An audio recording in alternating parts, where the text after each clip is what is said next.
Saudara Hotman yang akan bertanya. Silakan Pak Hotman. Saudara ahli, dalam praktek sampai Mahkamah Agung, agar audit dari ahli digital forensik memenuhi syarat, diperlukan berbagai persyaratan.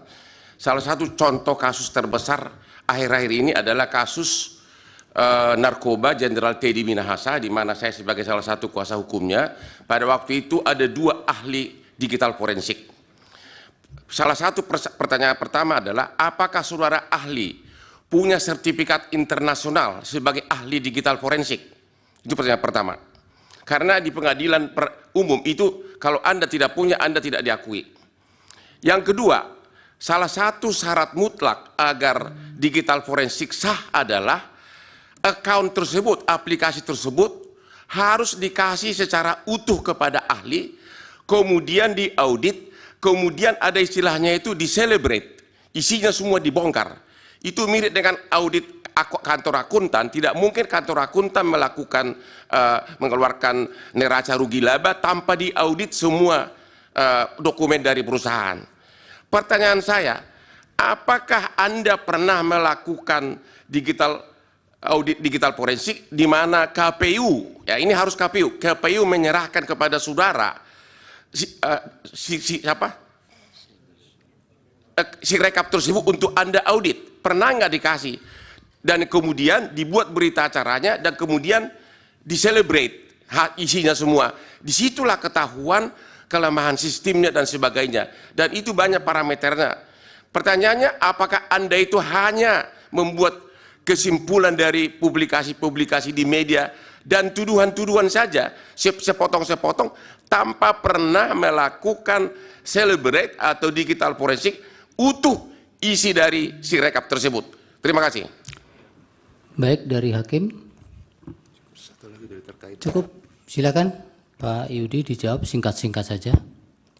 Terima kasih. Mungkin dari yang terakhir ya, Pak Hotman. Celebrate itu nama alat, Pak, untuk kepentingan mobile forensik. Jadi istilah di celebrate itu tidak tepat itu ya. Beberapa pertanyaan mungkin yang coba saya cermati. Pertama kepada penanya dari KPU.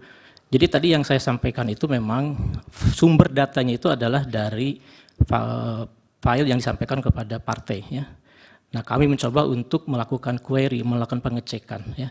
Memang tidak melakukan apa yang disebut dengan pengecekan berjenjang. Jadi dalam di dalam prinsip kami karena sudah terdigitalisasi semua mekanisme, seharusnya hal-hal semacam itu tidak lagi terjadi ya.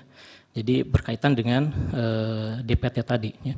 Jadi kami mencoba melakukan analisis itu berdasarkan file yang disampaikan kepada partai, kemudian kita coba lakukan searching, filtering berkaitan dengan beberapa field ya, dan kemudian ketemulah angka seperti itu. Jadi memang tidak melakukan verifikasi secara faktual ya.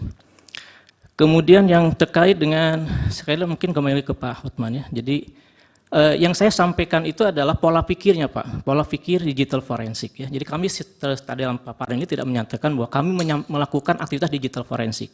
Karena memang kalau digital forensik secara resmi itu harus ada request, harus ada banyak prosedural ya. Nah yang kita lakukan itu adalah berdasarkan data dan fakta yang ada ya. Kami tadi menampilkan source code.